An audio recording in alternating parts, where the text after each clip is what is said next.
क्यों होता है ऐसे? आजकल की परिस्थितियों में चंद पंक्तियां हैं।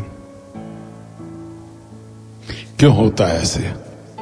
क्यों करते हैं ऐसा? बार बार हो रहा है, इसको कैसे रोका जाए?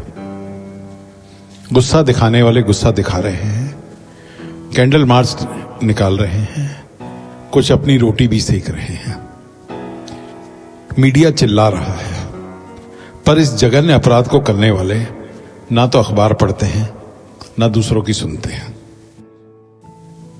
पकड़े जाने पर मुजरिम कानून के रास्तों का सहारा लेता है, जला भी देता है, सबूत भी मिटा देता है। बेचारी औरत डर के जिंदगी जीती है। बहुत साल हो गए, कुछ नया सोचना होगा।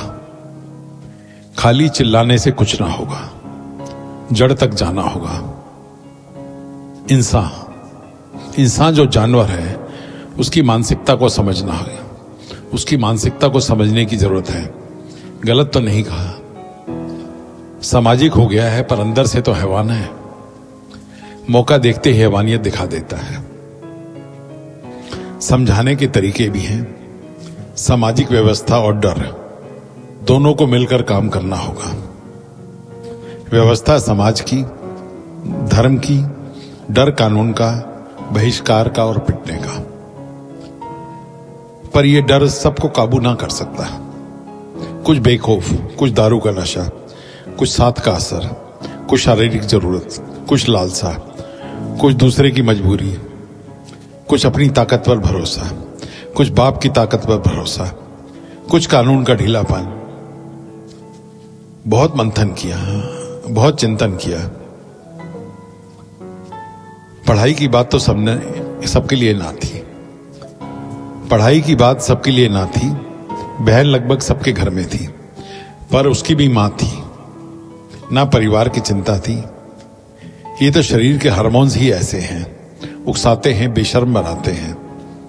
वैसे ये दोनों तरफ होते हैं। जवानी चीज ही ऐसी है।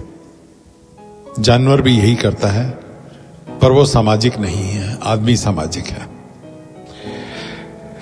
जब समझ नहीं आता तो पीछे देखता हूं। पुराने जमाने में भी यही समस्या थी। लोग व्यापार को जाते थे, लड़ाई पर जाते थे, समुद्र में भी जाते थे। सर्वब्रह्मचारी तो ना थे। शरीर की जरूरत तब भी थी, शरीर की जरूरत अब भी है। तब समाज ने एक व्यवस्था दी थी, अब हमने उसको खत्म कर दिया है। कुछ आदर्श के नाम पर, कुछ नारी के सम्मान पर, कुछ समाज के उन लोगों ने जो करते तो कुछ हो रहे हैं और कहते कुछ हो रहे हैं। कुछ समाज के ठेकेदार भी थे, कुछ धर्म के ठेकेदार भी थे। एनजीओ भी थी, महिला उत्थान के नाम पर समाज सुधारक कहलाते थे। पर मिला क्या, जरा सोचो। इस सब के बावजूद मिला क्या, जरा सोचो। इस तरह की सोच जो सब बिंदुओं को ध्यान में रखने में नाकामयाब हो, लंबे समय में परेशानी ही करती है। क्या पहले कोठे ना थे? मुगलों के जमाने में भी थे।